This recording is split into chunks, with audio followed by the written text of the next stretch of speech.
Hey everyone, welcome to this explainer. Today we're doing something really fun. We're completely decoding the visual language of abstract art. And don't worry, there are absolutely no dense academic essays or confusing jargon here. We're going to figure out these incredible pieces using only the visual evidence right in front of us. We're training our eyes to see exactly what the artist is actually communicating. Which brings up a pretty fascinating question, right? How exactly do we read an image that has literally no words? I mean, when an artist strips away everything recognizable, no people, no landscapes, no familiar objects, how does a painting still manage to speak to us? Well, think of today as a guided looking exercise. We're going to learn how to read the emotional vocabulary that's hidden deep within brushstrokes, textures, and colors. Boom! Immediately, what hits you here? It's sharp, it's chaotic, it's almost like shattered glass, right? There is this intensely aggressive, almost violent energy just vibrating right off the canvas. But now, contrast that shattered feeling with this. It's a complete shift. Suddenly, we feel this immense sense of quiet. We're looking at forms suspended in this vast, isolating emptiness. And guys, this is the incredible emotional range we're going to cover today, moving all the way from intense chaos straight into suspended silence. Okay, before we look closely at our first major piece, let's arm ourselves with one absolutely crucial piece of vocabulary: gestural abstraction. Basically, this is a painting method characterized by energetic, expressive brushstrokes that really emphasize the spontaneous sweep of the painter's arm. So it's not about hiding the brushwork to make some pristine, perfect picture.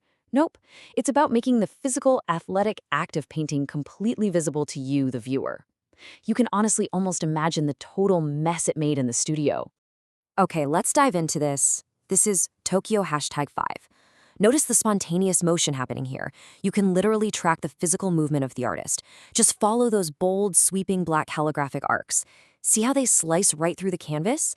And they contrast so beautifully with that ethereal, pink, kind of watercolor-like spread blooming in the background. I mean, it feels incredibly alive, doesn't it? Now, I want you to focus specifically on those chaotic paint splatters and the delicate drips radiating outward from the central forms. When you look at those frantic little droplets, what do they make you feel about the speed at which this was painted? Because this wasn't some slow, meticulous, agonizing process. No way. Those drips tell a story of sheer velocity. It was fast, it was decisive, and it captures this raw, fleeting moment of kinetic energy perfectly frozen in time. All right, now we are totally shifting gears. On the left side, we have that airy, spontaneous fluidity of Tokyo 5 that we just analyzed. But over on the right, we're looking at something entirely different. It's heavy, it's constructed, it's jagged. We're basically leaving the airy skies behind and descending into this much heavier, almost geological space. And this brilliantly illustrates that shift. Welcome to metamaterialism number 2, where we descend fully into that heavy geological world. Just let your eyes trace over those sharp, fractured ridges. The texture here, it isn't just painted on. It feels thick, heavy, super visceral. Honestly, it looks like a physical object that was violently broken apart and then just smashed back together. The chaos here isn't the sweeping grace of an arm anymore. It's the crushing weight of solid matter. Now, what's really interesting about this slide is how the artist explores this exact same heavy feeling across 2 different iterations in the series. Check out how they utilize the exact same color palette, those deep, moody teals, the crushing blacks, and little hints of pink. Yet they managed to create 2 totally distinct variations of a shattered geometric reality. It's kind of like we're looking at the exact same catastrophic event, just from 2 slightly different vantage points. Let's look a little closer at the colors in these metamaterialism pieces. Amidst all that overwhelming, heavy dark teal and black, look for the hidden pink. Do you see those deliberate, striking flashes of bright pink and red trying to peek through? It acts almost like magma under a tectonic plate.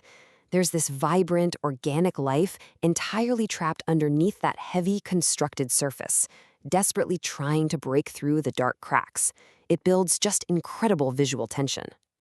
Okay, so we've experienced the raw, sweeping speed of Tokyo #5, and we've really felt the heavy, jagged, crushing weight of the metamaterialism series. Now I want to guide you completely out of that intense, heavy world. Let's take a collective deep breath and prepare our eyes for a totally different emotional landscape. We are moving away from chaos and heading straight into isolation. Let's move to and see how this builds in this piece, fittingly titled Two Worlds. The dramatic shift is instantaneous, isn't it? Gone is the heavy black paint, gone are the jagged edges covering the canvas. Instead, we're presented with this vast, quiet, almost endless beige background, and seemingly floating within it are these isolated, suspended blue forms. The visual noise has been completely dialed down. So, the crucial point is figuring out why this piece feels so intensely isolating. Well, it comes down to three main things. First, there's the vast negative space, that huge expanse of blank canvas that seriously threatens to just swallow the actual subject. Second, we have the suspended forms themselves, which look completely disconnected from gravity, just floating aimlessly. And third, well, there's something you might totally miss if you aren't paying close attention: hidden geometric textures. Let's play curator for a second. Get really close and look specifically at those blue pools of color.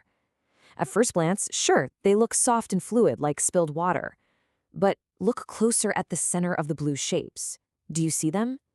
There are unexpected, sharp geometric folds and ridges hidden right there in the paint, along with these subtle drips falling downward. The artist has actually taken a little bit of that shattered, jagged energy from the metamaterialism series and hidden it right inside these quiet, floating islands. I mean, what a masterful, subtle detail.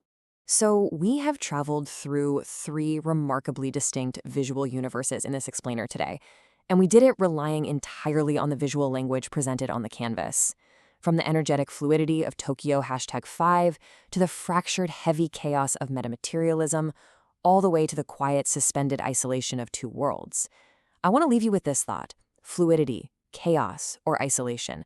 Which world resonates with you most today? The next time you encounter an abstract image, remember what you learned here. Look for the speed, analyze the texture, and pay attention to the empty space. The canvas is always speaking to you. You just have to know how to listen with your eyes. Thanks for exploring with me.